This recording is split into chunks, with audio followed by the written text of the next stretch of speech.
Everyone, welcome to our channel IAC Steno. We are starting with the passage at speed of 100 words per minute.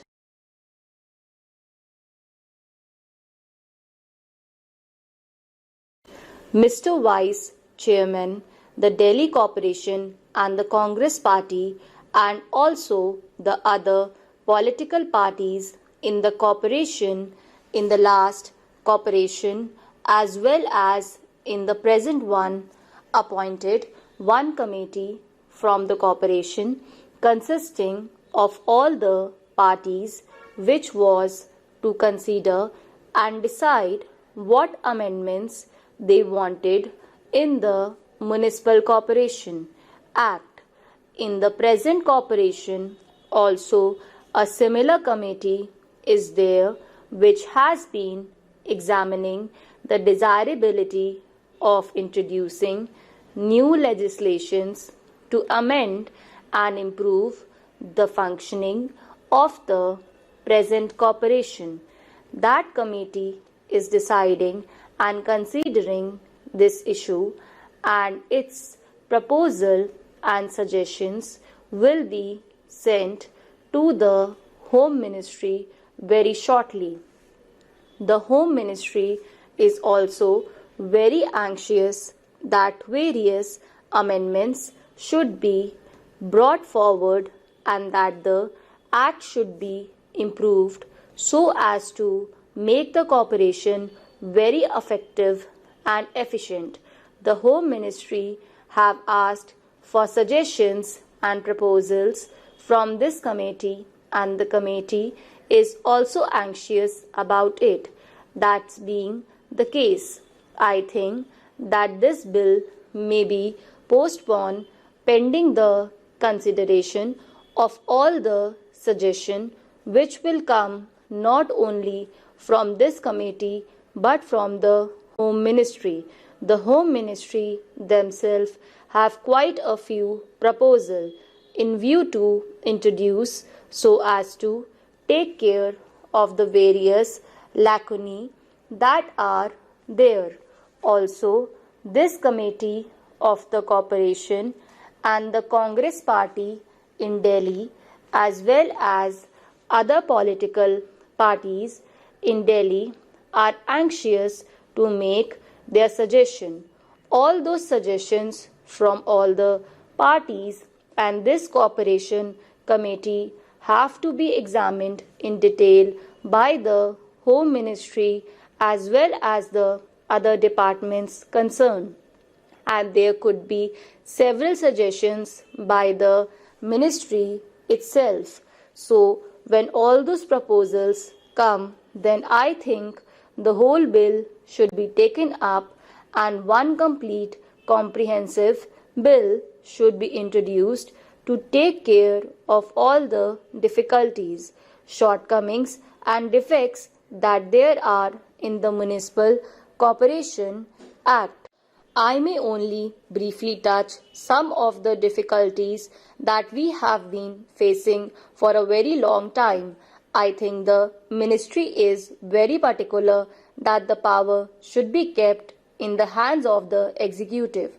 All the chairmen are also absolutely helpless, so much so that this is a common talk among the members in the corporation, among the members in the Congress Party who have to run some of the show of the corporation. The chairman cannot even call for a file concerning the particular department of which he is the chairman, whether it is the Water and Sewage Board or the Transport Authority or the Medical Committee or the Health Committee or the Educational Committee. None of these elected chairmen who are there have the power or authority to call for a file and examine the papers. A conversation was going on among the members concerning this problem as to how to handle the affairs of their departments. If they could not look at a file or examine it, one suggestion made was that the mayor might call for the file and the chairman might go to his office and look at the file, and then the mayor might return the file. I think it is very ridiculous situation where you have all the 80 people sitting in the corporation hall with no powers at all. When the bill was passed and the corporation was established, I am very sorry to say it was very nice toy given to the people of Delhi with which they might strike their heads, over which they might quarrel and fight and deteriorate the whole business.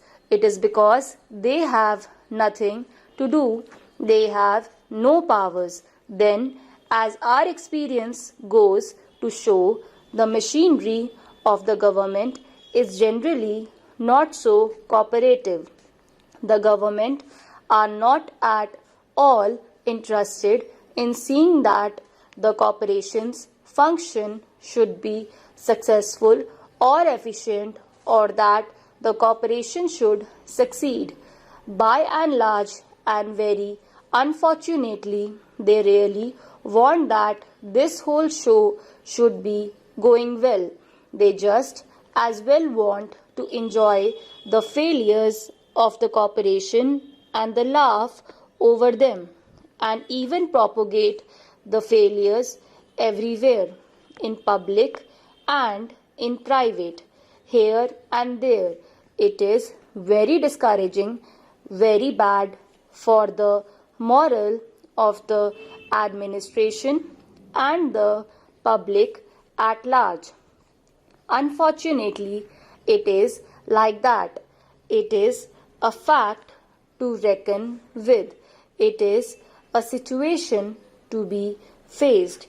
Resolutions have been passed by the corporation for so many years, for 3 years, 4 years, and so on.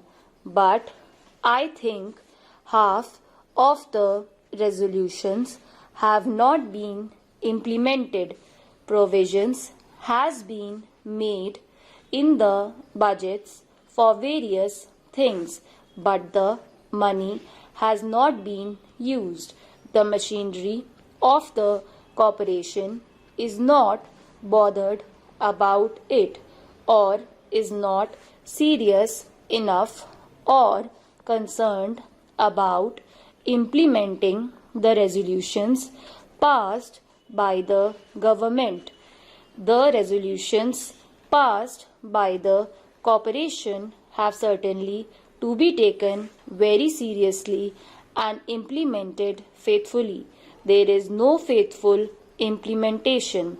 The elected members can do nothing about this matter. Stop.